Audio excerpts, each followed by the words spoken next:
میرے نبی صلی اللہ علیہ وآلہ وسلم نے فرمایا، دوزخ کی آگ کو 1000 سال تک دہکایا جاتا رہا حتیٰ کہ وہ سرخ ہو گئی۔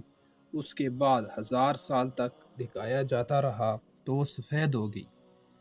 پھر 1000 سال تک دہکایا گیا تو سیاہ ہو گئی، اور اب وہ اندھیری رات کی طرح تاریک ہے۔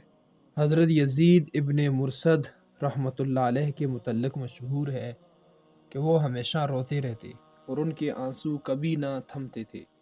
کسی نے ان سے پوچھا کیا وجہ ہے کہ آپ ہمیشہ روتے رہتے ہیں؟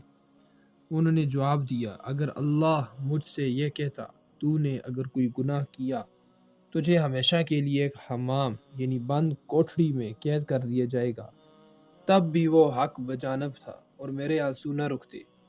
اب جب کہ گناہ کرنے پر اس نے مجھے جہنم کی آگ میں جھونک دینے کی دھمکی دے رکھی ہے، جسے 3000 سال تک دہکایا جاتا رہا ہے، تو میں کیوں نہ روتا رہوں؟